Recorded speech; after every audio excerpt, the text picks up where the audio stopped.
This is the Coach Dan Day Show, presented by Dino's Sports Lounge in Greensburg and Latrobe. Here's Dan Flickinger and the head coach of the Seton Hill Griffins, Dan Day. We continue on Griffins Game Day here on the Westmoreland Sports Network, getting you ready for Seton Hill and Slippery Rock from off the field. And now it is time for the Coach Day Show, brought to you by Dino's Sports Lounge in Greensburg and Latrobe. And Coach, as we always start with, we look at last week's game, a loss to Westchester, 29-0. But what were your takeaways from that game and how your team competed? Yeah, I mean, especially on the defense side of the ball, I thought they played incredibly well. I mean, we had a busted coverage in the second quarter that led to a pretty easy score, but outside of that, I really think our defense played exceptional. And going into the second half, they really buckled down. Even at the point when the game got 29, to 0, they never stopped. I mean, they really were going out there and playing as hard as they could, and I was really, really proud of the effort that especially that unit put on the field defensively all day long. I think that is definitely a unit for us that they're gaining confidence. I think they're really, settling into the scheme, and that's going to continue, to learn exactly how to play within the system, which is a little bit different. But as they've done that, I mean, I think especially the way we stopped the run, for us to hold a team to 1.6 yards rushing is a huge statement, and that's what we wanted to do. Change the tide defensively to really focus on stopping the run. So I think our team in general, I didn't think effort was, what we lacked. I think if we had any offensive execution whatsoever, we were right on the cusp of being able to change that entire momentum of that football game with just one score.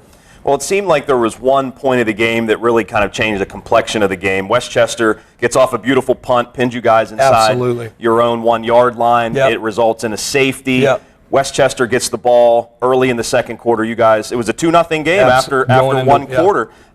Early in the second quarter on that ensuing possession, then Westchester scores to make it 9-0. It seemed like to be a key point of the game. Yeah, and what you could feel, if you were on the sidelines and you try to do everything you can to talk them out of it, as well as schematically, put them in some different situations to take the thinking out. But you could feel offensively after that play there was definitely some quicksand. The longer that it went on that they felt that we weren't having the success they wanted, the more frustrated we got, the more, then we're pressing to, we kept saying all game, and coming in the second half, same thing, don't win this game in one play, and I really felt like we were pressing offensively to try to do that. And, when you're in that quicksand, that just kind of digs you in a little bit of a deeper hole. And I think you couldn't be more spot on. It was that safety that started, that seed of doubt offensively, and that really, put us behind the 8 ball, and they never really, quite got out of that. Well, how did Westchester find its footing scoring 19 points in the second quarter? I mean, did it kind of start with the safety and then, again, the snowball started rolling? Absolutely. I mean, the way that we had been playing, even offensively, we moved the ball, and we weren't, completely inept moving the football on Saturday. We could never finish any of those drives and really put that together. And like I said, I think our defense was very, very consistent. We had a lull of focus, I would say, in the second quarter as a full team, and again, you look back at that punt as a situation, being able to be pinned on the one and then the safety and not being able to battle back out of that situation. I think as a whole program, there was that doubt that we're continually fighting until you have that success. But like I said, I think defensively they fought right back out of that and did a great job of quelling that against a team that put up the 48 the week prior to and 56 against us last year. Yep. Yeah, I was not in any way disappointed in their performance, and we need to get better, no doubt about it. But if we're showing that improvement, that's what I want to see right now week to week, and I think defensively we saw that. Well, you got a nice special team / defensive play at the end of the second quarter. Jalen McDuffie blocks a field goal. Absolutely. How'd you like to see that going into halftime? Absolutely, and really, we say special teams with that unit, but that's our defense, right? And that's just those guys in a different, formation per se based on what we're getting. And they. What did you kind of see from that play, Coach, and what did Jalen do to get his hands on the ball? They give phenomenal effort, and and that's something we've said from week one, especially on our field goal block unit, PAT block unit. I mean, they're they don't make that play easy, and again, I point to that's something, culturally, that's a huge piece of when you get scored on, that's an easy time to let up, on PAT, or they're lining up after a drive, and to not take that play seriously, and you either hope they miss it or you put it into your hands and say, I'm gonna go get this block, right? And that's what McDuffie was able to do in a big moment, being able to settle down some momentum and give us some. Longest offensive drive, or I should say deepest penetration, I should say. You guys got down to the Westchester 33-yard line in the third quarter on a fourth down. Unfortunately, Ryan Barabee throws an interception. The passing game has yet to really get on track this year, Coach. A little less than 200 yards in Absolutely. 2 games. What do you think's holding back that aspect right now? Yeah, I think, just with a brand new passing system, coupled with we're just the guys are brand new in that, and you lose a major producer and offensive output in Ardell Brown that kind of made the offense go, and he was a big piece to what we were able to accomplish offensively over the last few years, and I think we're just really trying to find that identity within the offensive room. I think again with the system we have to execute better, regardless of whatever the situation is. We have to execute better offensively and what we're working to get done. And we got to be able to at quarterback just, settle down and not make the big play, as I said, to win the game on one play. Let's just take these drives and, chunk it down the field. And I think, our receivers at times really had some good windows. It wasn't, I don't think they just played, incredibly poor on the outside. We had some opportunities to make the right reads and put them in a good position. And we just didn't quite do that yet, So that's part of what we as coaches, we've got to coach that better, and we've got to get them to play at a higher level, especially at the quarterback position. This week's Westmoreland, or I should say Griffin's game day interview, our Griffin Player Spotlight, is with Jaden Emberton-Gaines. And boy, what a game that he had against Westchester. Just to kind of tell everyone the official stats, 10 tackles, 1 for a loss. He had a sack, a forced fumble, and an interception. Not a bad day at the office for Jaden. No doubt. And what, you're probably tired of hearing me talk about the word culture, but don't just get used to it. Well, we all have to get used to it. That's part totally, of what it is. That's totally understandable. But what you're trying to do here. Absolutely. And you want to talk about an amazing piece to that culture. Right now, a big part of what we're teaching our guys and working to teach them is our practice habits are going to reflect, our outcome on Saturday. So it's not just about walking out and playing the game. It's how you prepare, right? And you want to talk about a guy that comes to work every day and just does his job. And Jaden's the type of player that he's never, super high, incredibly emotional, and he's never, down in the dumps when things are bad either. He comes out and does the job in every situation. And when you play like that and you prepare that way in practice, he comes out and does the same thing on game day. You watch him on game day, never too high, never too low, but man, he's doing his job at a really, really high level right now, and a guy that for our program and culture is a huge piece in what we're working to build. And man, I couldn't be more proud of him, the production he's having, and being able to point to his practice habits is why he's having that production. Well, that's traits of a great leader, too. Never getting too high, never getting too low, and other players see that, I think. Absolutely. Do you like the way your team is giving effort right now? I think you mentioned this earlier that you're happy with the way that's been going, but if you could maybe expand a little bit more on that, not only during the games, but on the practice field now. I know it's tough to be 0-2. Do you like the effort? No doubt. I think you come down and if you would watch us practice, you're going to see. I think right now our defense is giving a higher amount of effort at practice. There's no doubt that correlates to how we're playing. And that's part of our challenge as coaches is when you're in that position offensively, like I said, trying to find your traction, right, and who we are, trying to find your identity, and when you're questioning. You're not just knowing the offense 100%, as we're continuing to teach and learn with a brand new system, you can't play as fast at times. And that's what we're really working on, practice habits within our entire team. But that's definitely an area our offense needs to do better in practice in our effort level. And our I don't think Saturday was, I don't think offensively we were just, pathetic effort. We didn't execute well, and we got down and didn't just focus on those little things. Like I said, trying to make that big flashy play.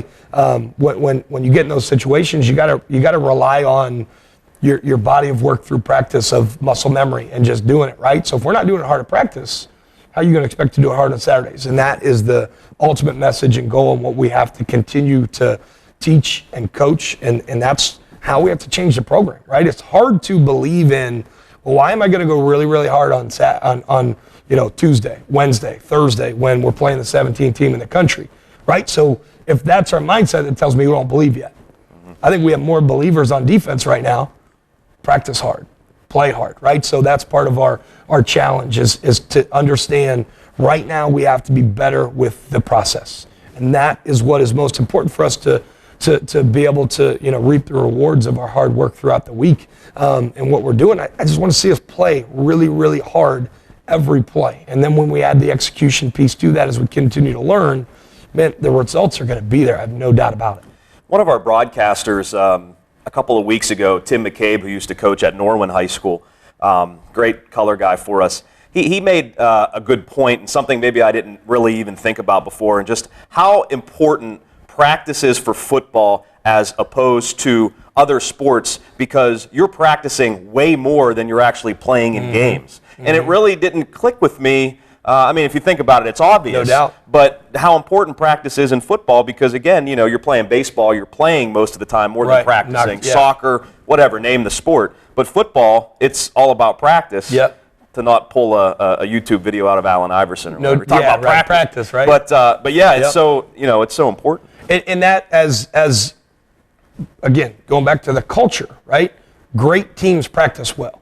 You go to any team in our conference is playing really, really well right now, I don't think you're going to walk in and see a disorganized practice with people walking around. Right. And that's all part of what we're working to build within the structure and within the culture of our program on how we have to practice, how we have to prepare, how hard we have to work to be able to go get those results. Believing is important, but you can't just go out and hope to win a football game. That's not how you become successful. We got to have that belief, right?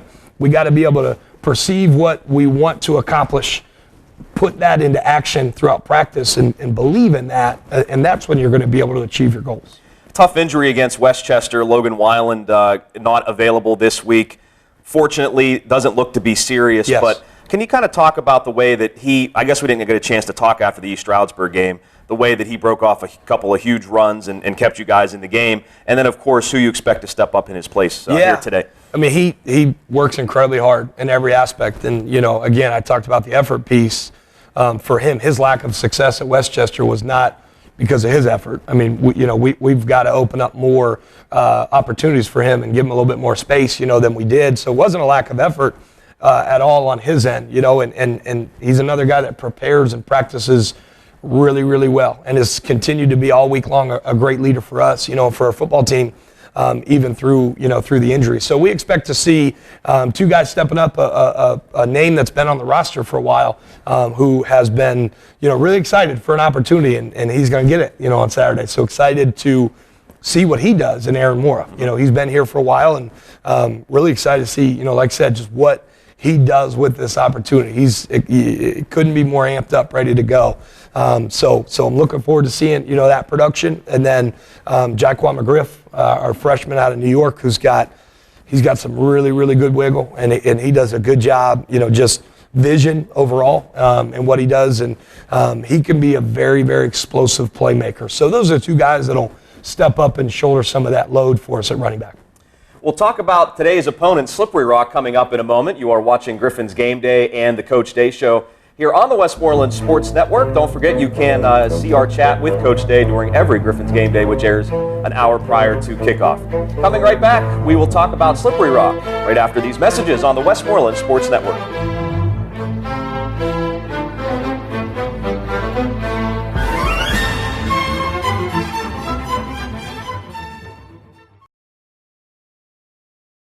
Dino's Sports Lounge presents Mouth-Watering Wings, voted the best in the state of Pennsylvania, 20 ice-cold beers on tap, giant man-sized sandwiches, and all sports known to mankind on multiple plasma and big screen TVs everywhere you look. It doesn't take a genius to figure out Dino's is the place for the real sports enthusiast.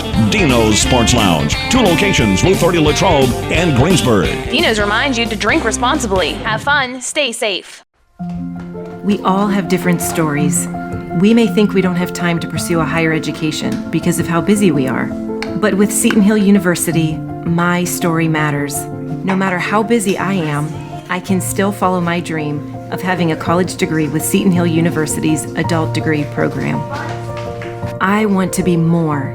When I move forward, we all move forward.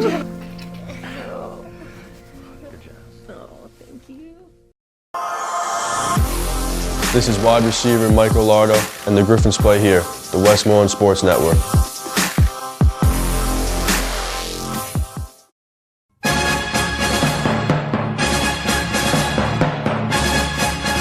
Welcome back to the Coach Dan Day Show here on the Westmoreland Sports Network as Griffin's Game Day continues. Don't forget, we have our Griffin Player Spotlight with Jaden Emberton-Gaines coming up in just a few minutes. But we turn our attention to Slippery Rock, Coach. And, geez, last week you play the number 18 team in the nation. This week you play the number 10 team in the nation in Slippery Rock. What's going on with these schedule makers? Doesn't make it very easy for Seton Hill, does it? Welcome to the PSAC, Yeah. one of the best conferences in the country. That's right. No doubt about it. Coach, what stands out to you about Slippery Rock when you take a look at them on the film, just starting out? Yeah, I mean, to be honest, Dan, they're in all my years of coaching Division II football, they're one of the most complete football teams that I've ever seen on film. There's no place offensively, defensively that I would look at and say, that is the specific weakness you need to attack. Mm-hmm. I think they do everything, at least well, if not at a really, really high level. And the way their quarterback's playing, he is playing at a really, really high level in everything they do. So I think they are a very, very complete football team in every aspect. Yeah, their quarterback, Rivers, no turnovers in 3 games, not only just for him, but for the entire team. When you look at them on film, is there a specific reason other than just protecting the ball well, or do they do anything schematically that kind of limits their turnovers? Yeah, I mean, he's playing really, really smart football right now, and not afraid to. He can do he's dangerous with his legs too. I don't think the most dynamic player that we've seen as far as scrambling ability, but he's dangerous enough, that he's able to get out of those positions and rather than just throwing the ball up in jump ball situations, he'd rather just take off and get whatever he can get with his legs and live to play another down. So I think you could see that within how they're playing right now, and incredibly, like I said, just smart football. And right now they're the number 1 passing efficiency offense in the country, and just they're doing a really, really good job with the football, making smart decisions, and their offense is playing at a high level. Well, I was going to ask you about that. He's 69 for 90, an outstanding completion percentage. What do you guys have to do to try to force some incompletions? Absolutely. Yeah, and within our system, you're going to live by the sword, die by the sword. I mean, it's going to be what they're going to see today is something they really haven't with most teams they've played have given them a lot of free access, and with our defensive system, we'll be in their faces quite a bit, and with some press corners, even pressing the slots in certain situations, and with a team coming in, passing the ball at the level they are right now, 2 keys that we have to, be able to do defensively, and number 1 is throw off that timing. So I think the press that we're going to be able to play, right, is going to be important to that, but to allow you to play that style of defense, the second key has to be pressure.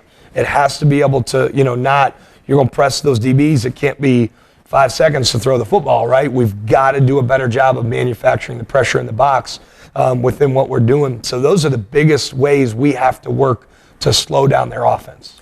Slippery Rock defensively very impressive in a number of different aspects, but their pass rush obviously very impressive as well. What do you see from them on defense? Yeah, and there's nothing, flashy about what they're doing right now. I mean, they're going to line up and play football. I mean, it's the type of game. I was, talking with Coach Schneider yesterday that, it's a very frustrating game plan week because you know exactly where they're going to be. You know exactly, the they bore you to death a little no bit. No doubt about it. Like, you know it, and you could call exactly what you want to call into it, but they're really sound and play hard football. If there's anything I'm impressed with, then I don't think there's any higher compliment you could pay a coach. But for Coach Lutz, I mean, every phase of the game, these guys are playing physical and flat out flying around in every situation, So Why are they the number 10 team in the country? Because of that. They play hard, really, really hard, and they don't, make mistakes. They know what they're supposed to do schematically, and those are all things that we can control as football players, how hard you play, right? And the mental effort to know what your responsibility is, and they're just doing that at a really high level.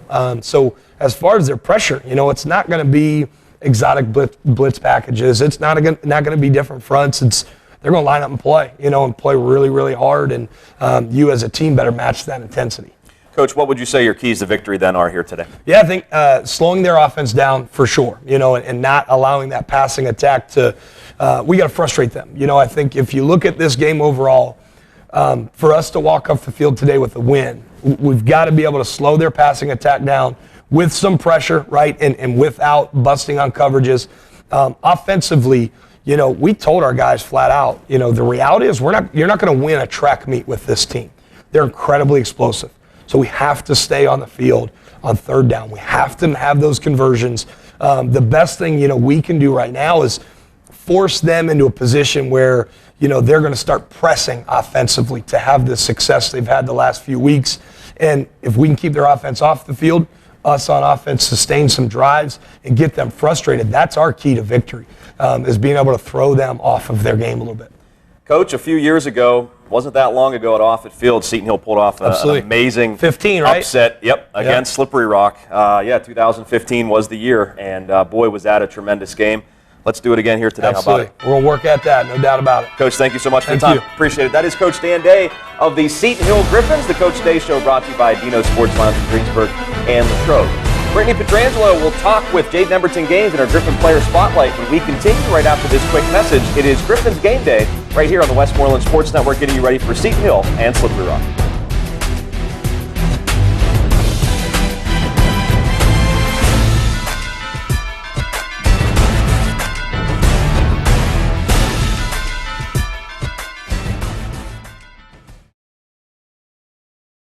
It's tough to come this far and lose. It hurts. But you are defined in life by the way you respond to defeat. That pit in your stomach, fill it with fire. Next season starts right now. Remember this hurt. Think about it when you want to sleep in the morning. Think about it when you want to shut it down instead of doing an extra set. Promise yourself that you will never, ever feel like this again. You promise yourself that you will come back untouchable.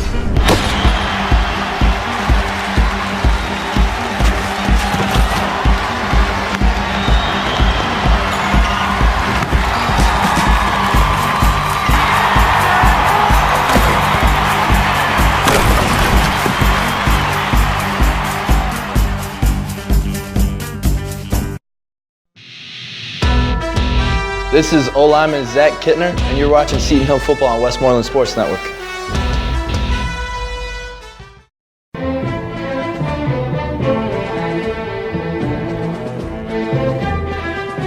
Hey Griffin fans, welcome back to the pregame show. I'm Brittany Petrangelo, and joining me for today's Griffin Player Spotlight is redshirt junior linebacker Jaden Emberton-Gaines from Lemon Grove, California. Jaden, thanks for being on the show this week. Thanks for having me. So I bet it's no surprise as to why you're sitting there right now, considering the huge game you had against Westchester last Saturday. With 10 tackles, a sack, a forced fumble, and an interception, what was going so well for you?